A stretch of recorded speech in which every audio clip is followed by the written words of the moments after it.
ভাবিনি। স্বামী স্ত্রী কি আলাদা? আপনার বউ কি আলাদা? আপনি কি আলাদা? আপনার বউ আপনি আপন না? আমি আপন ভেবে করেছি। আমি একটা মেয়ে মানুষের সংসারের পিছনে যতগুলো পয়সা ভেঙেছি, ও যে বলে আমার বিউটি পার্লারের কাজটা আমি করি না। কিসের জন্য করি না? আমি ট্রান্সপ্লান্টের পর দাঁড়িয়ে দাঁড়িয়ে অত কাজ করতে পারি না। আমি মানে বেশিক্ষণ দাঁড়িয়েও থাকতে পারি না।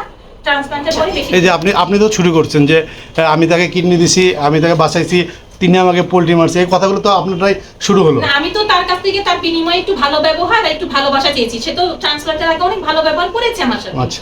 তা আমি ভেবেছি কি তার চাইতে আরেকটু মনে হয় ভালোবাসা পাবো। মেয়ে মানুষরা কিন্তু একটু ভালোবাসাই চায়, সোনা গয়না হীরা জহরত চায় না। থাকলে আমার গয়না আমি সব কিছু ওর পিছনে বিসর্জন দিতাম না। ওই গয়নাগাটি ধরে রেখে দিতাম আর ভাবতাম মরে যায়, এটাই ভাবতাম।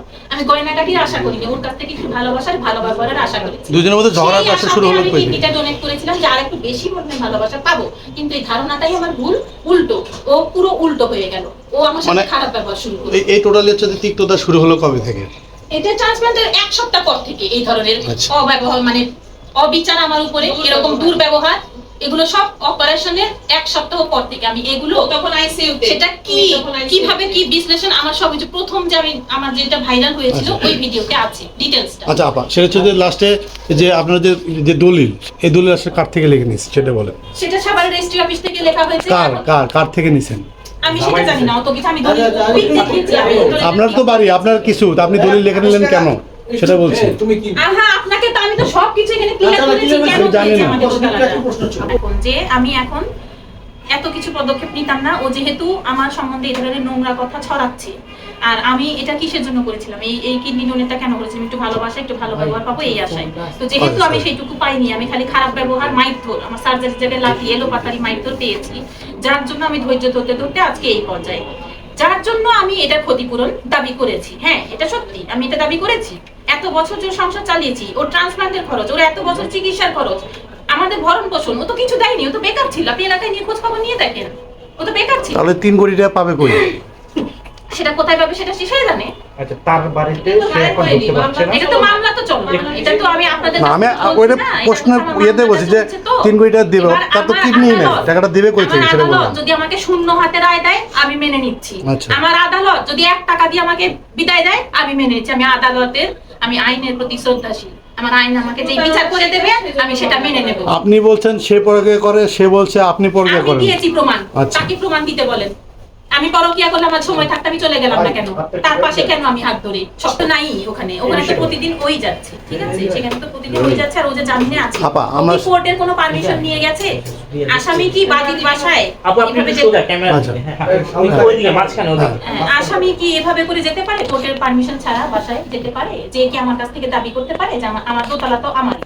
এটা তো আপনাদেরকে প্রমাণ দিলামই পেপার। আচ্ছা আপা, সেটা হচ্ছে আমরা তো আমাদের কথা বলছি না, আমরা হচ্ছে যে সোশ্যাল মিডিয়া বহুত লোক বহুত বলছে, আপনি তার থেকে কি এই বাসাটা কিনছেন নাকি অন্য জায়গা থেকে কিনছেন সেটা বলেন।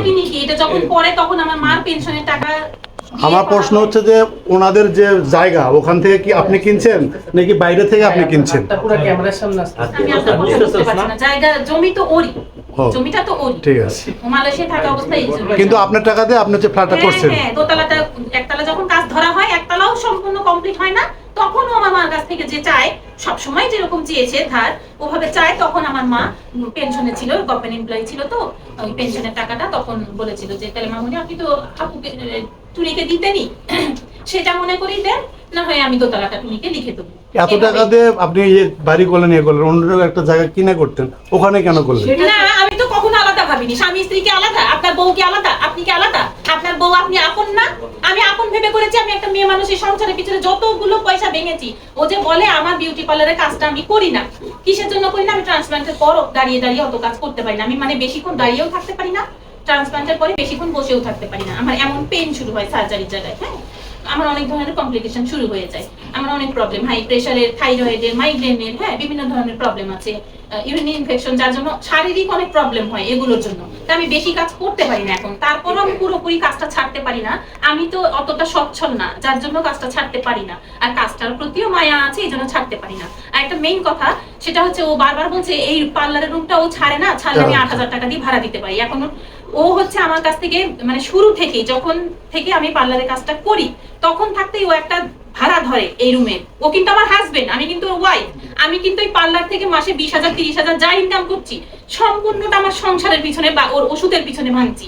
আমি কিন্তু কোনো কিছু লিখে রাখছি না বা কোনো কিছুর আশা করছি না, নিঃস্বার্থভাবে নিজের আপন ভেবে ভাঙছি। আর ও আমাকে বলতো যে তুমি আমাকে 2টো রুমের ভাড়া দিবা। এতদিন 6,000 করে দিয়ে এসেছি, পরবর্তীতে কিছু মাস গেছে পরে বলেছে 7,000 করে দিবা। তার পরবর্তীতে ও বর্তমানে 8,000 করে ভাড়া নিত। তো এই ভাড়াটা আমি ওকে দিতাম। এই ভাড়াটা দেওয়ার পরেও যে ইনকামটা আমি করতাম যতটুকু টাকা, সেটাও কিন্তু আমি ওই সংসারের পিছনেই ভাঙছি।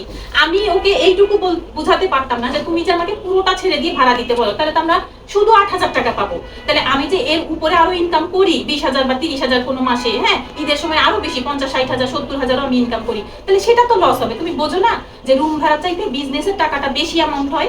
এইভাবে বুঝিয়ে বুঝিয়ে আমি রাখতাম না। তারপরও তাকে রুম ভাড়া আলাদাভাবে দিতে হবে। আলাদাভাবে আমি 8,000 টাকা করে দিয়ে এসেছি। আমি ওয়াইফ, ও হাজবেন্ড, আমরা হাজবেন্ড ওয়াইফ। আমরা তো জানি হাজবেন্ড ওয়াইফ আপন, একটাই সংসার।